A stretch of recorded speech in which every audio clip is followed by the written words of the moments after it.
Right, shalom, shalom. We are the real Hebrew Israelites coming day in and day out to prophesy the downfall of Babylon the Great, which is America. First off and foremost, all praises, honor, and glory be unto Yahweh, Ba'ashem, Yahweh Shai. Excuse me. Double honors to the elder apostles of Great Millstone. Salutations to the elect, wherever you may be.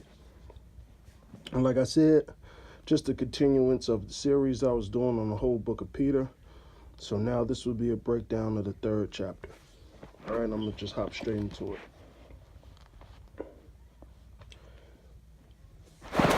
All right, chapter 3, verse 1. Likewise, ye wives, be in subjection to your own husband, that if any obey not the word, they also may without the word be won by the conversation of the wives. All right, so if you are a woman in this truth, all right, so-called in this truth, and I'm just going to touch on that part. It's a certain way you carry yourself, man. There's a certain way all you women as wives are supposed to carry yourself, whether you're of Israel or the heathens, man. A man is strictly put over a woman. That's it. But like I said, I just want to deal with the nation of Israel right now, and more importantly, you women that call yourselves in the truth. Because, you know, we do have sisters that watch. You know? And it says that may without the word be won by the conversation of the wives, all right? So if your ass ain't really having the conduct of a good wife, and you know you're gonna be talked down upon for the most part, man. It's not gonna be a good word to say about you, all right? Verse 2. While they behold your chaste conversation coupled with fear, whose adorning, let it not be the outward adorning of plaiting hair and wearing of gold and putting on apparel, but let it be hidden. Let it be the hidden man of the heart, and that which is not corruptible, even the ornament of the meek, a quiet spirit, which in the sight of Yahweh of great price. All right, so that's how you women supposed to be. You're supposed to be humble. Hey, fuck all this loud shit. And when I say loud, I'm not talking about as clamorous, which you don't supposed to do that either, but as in wearing all this, you know, bright, adorning clothing, you know, the plaiting of the hair, you know, looking good on the outside. All right, that don't mean shit. All right, Yahweh, Ba'ashem Yahweh Shai, whether you have what? He rathers what be your adorning? A quiet, humble spirit that's incorruptible. All right. It says in the sight of Yahweh is of great price. So that's what you women should have, man. All right.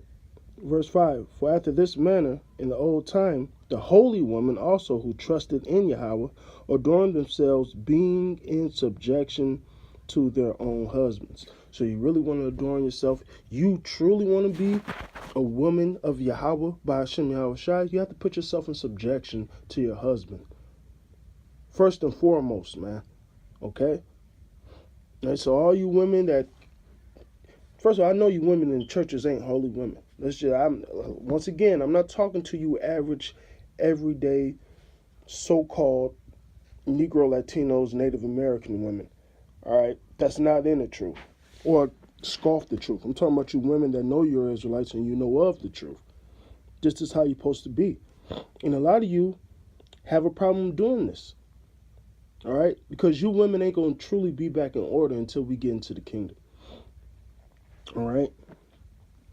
Verse 5, even as Sarah obeyed Abraham, calling him Lord. So Sarah called him Adonai. All right? Adonai Abraham. All right? So that's going to come back in the kingdom, man. Whose daughters ye are as long as you do well. So you women are the daughters of Sarah as long as you do well. All right? And for me, that's something, you know, it's not hard for me to see it, but then again, it kind of is, because a lot of you women are out of order. And I'm talking about a lot of you women in the truth, man. That's one thing I don't like, man, is a person that claim they, and not man or woman, claim they in the truth and just do opposite oddball ass shit, man. All right, but let me go back into this, right? And are not afraid with any amazement. Likewise, ye husbands, dwell with them according to knowledge, right? So there's a certain way us men we have to deal with our women, man.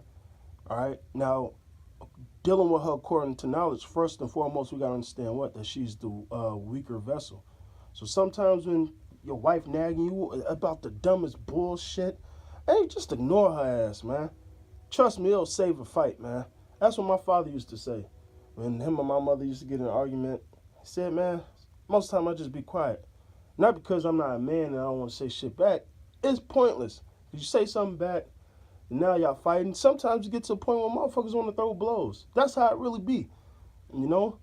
But you use wisdom, man. You swerve her ass, man. Pay that bitch no attention, man. All right? Trust me, it'll save you a lot. All right?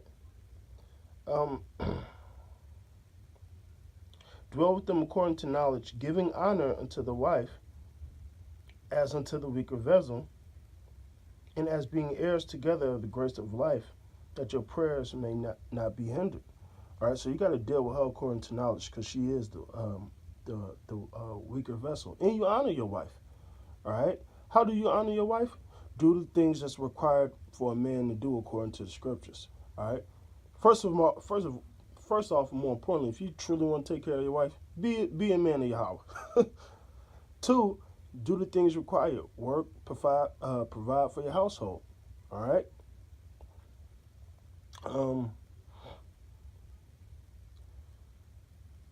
Okay. Now, verse 8 it switches. Finally, be ye all one mind, having compassion one to another, love as brethren.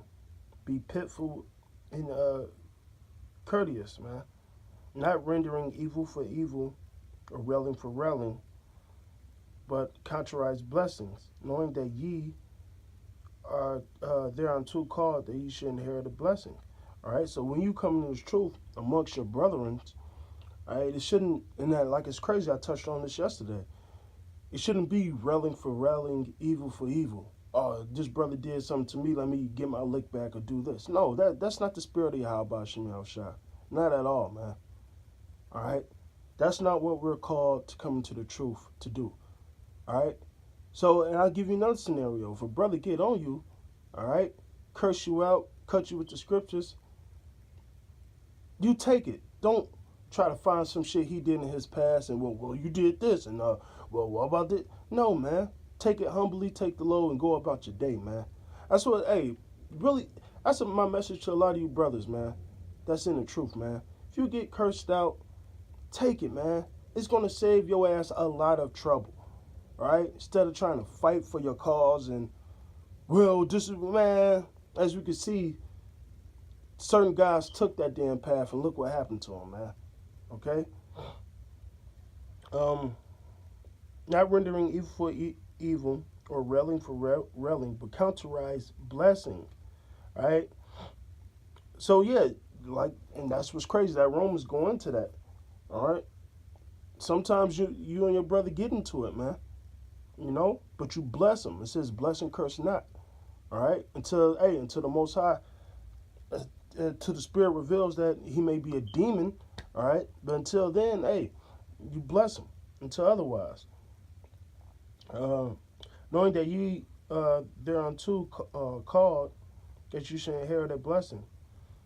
For he that will love life and see good days, let him refrain his tongue from evil, and his lips that he speak no guile. Hey, and that's what we're supposed to be doing. Hey, first of all, I do love life. What's the life that I love foremost and more importantly? Yahweh Shem Shah, man. This truth. Because this truth is life, man. All right? Now, do I like waking up in hell every day? No. But I do like waking up, jumping to the scriptures, dealing with the brothers, all right? Fucking around with my wife or kid. However it may go, man. But Yahweh Shem Shah said, if you love this, refrain thy tongue from evil and thy lips from speaking guile. So speak not lie not against the truth, man. All right, or wayward doctrines or things of that nature, man. Okay. Verse 11. Let him ensure evil and do good. Let him seek peace and ensue it. All right. So that's what we're supposed to be doing, man. All right, fleeing this corruption and getting the incorruption. Fleeing this mortal and putting it on the immortal, man. All right, fleeing the darkness of this world, man. Because we're the children of light. That's what we're supposed to do. Okay. Where was that? This is verse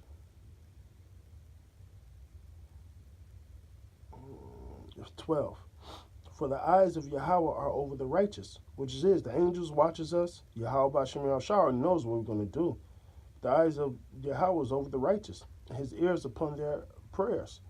But the face of the Lord is against them that do evil. And that's including you niggas that call yourself Israelites, man. That's exactly what this is going into, man. It don't matter if you a fucking heathen or you a fucking Israelite. If your ass doing evil, Yahweh Bashim Yahshua face is set against you. Hey, the prophet's face is set against you. All right? It said we made of an adamant harder than flint, man. All right? Our foreheads are stronger than your foreheads, man. All right? So, all you niggas that's out here doing wickedness, preaching false doctrines and wayward doctrines and teaching people how to rebel and doing all manners of wickedness, all right? Yahweh Shema Shai is going to seek you the fuck out, man. It may not be today. It may not be 3 months ago. 3 months from now. But guess what? Yahweh Shema Shai is saving y'all for the day of fucking evil, man. And I'm talking about a lot of you niggas are going to feel this fire. Okay? So, let me jump back into this. Verse 13. And who is he that will harm you if ye be followers of that which is good? Hey, fear not the man that could destroy the body, all right? But fear him that could destroy the flesh and the spirit, man. All right? Yahweh Shema Shai can make you go through any judgments he want to, man. So that's who you should fear, man. All right? And if, like Romans said, if God be for us, who could be against us, man? So we're not worried about none of these assholes, none of you niggas, none of you heathens. Because in that day, Yahweh Shema Shai is going to raise us up. That's how much faith we got, man. Okay?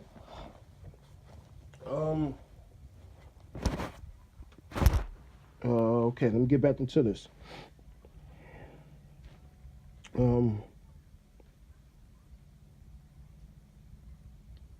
Verse 14. But if ye suffer for righteousness' sakes, happy are ye, and be not afraid of their terror, neither troubled. So if we suffer for righteous' sake, all right, hey, just like it says in chapter 2, if you endure grief, suffer wrongfully, all right, you just take it patiently. Oh well, man. But if you suffer for righteous, hey, take it. So what, man? Hey, read the book of Acts, how much things the disciples and the apostles went through, man. All right, they count themselves worthy to suffer for the name of Yahweh Shema Shai. All right. Matter of fact, I believe Acts 14:22 says we must through much tribulation enter into the kingdom of Yahweh Shema Shai. Okay.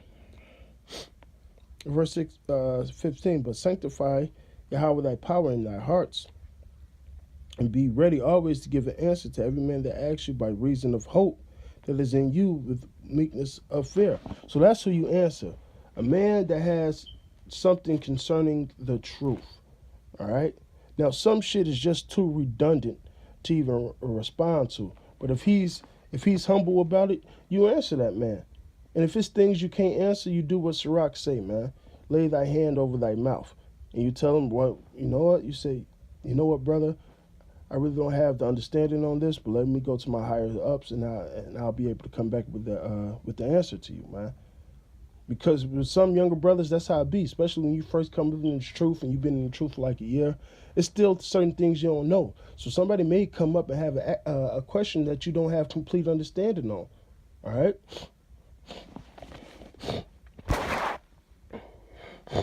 So anyway, verse 16, having good consciousness, that whereas they speak evil of you as evildoers, they may be ashamed and falsely Salaki, they may be ashamed that falsely accuse your good conversation of Hamashiach. Which that's what a lot of these niggas are doing now. You got these wacky tacky Christians coming up against us, these other niggas that know they're Israelites who's apparently changing the whole fucking doctrine. All right, they're falsely accusing us. All right, let it be so, man. They did the same thing to Yahushua. So we going through his same afflictions, man. And they're made manifest in our flesh, like Romans speaks about.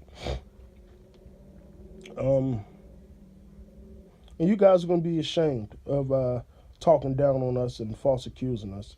All right, verse 17.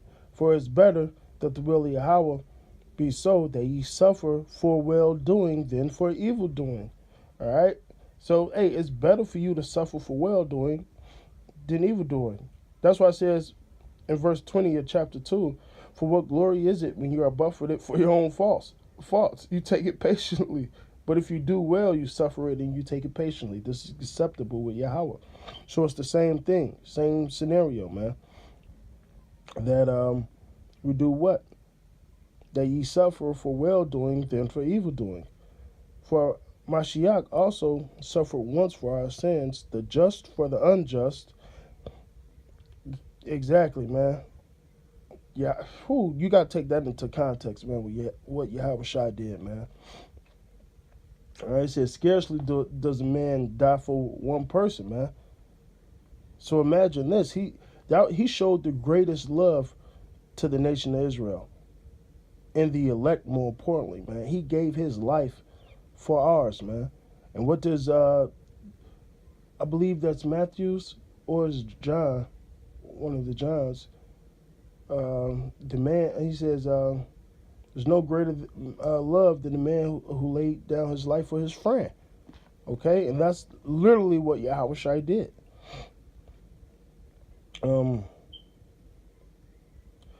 going to read again. For Hamashiach also have once suffered for sins, the just for the unjust, that he may bring us to Yahweh, because he's the mediator, right? Okay? Being put to death in flesh, but quickened by the Spirit, by which also he went and preached unto the spirits in prison. Hey, Yahushua did that after he was died and rose again. All right? Which sometimes were disobedient, when once the long suffering of Yahweh waited in the days of Noah, while the ark was being prepared, wherein few, that is, 8 souls, being saved by water. The like figure until even baptism, until also now save us, not putting away the filth of the flesh, but the answer of good consciousnness towards Yahweh by the resurrection of Yahushua Mashiach, who is gone into heaven and is on the right hand of Yahweh.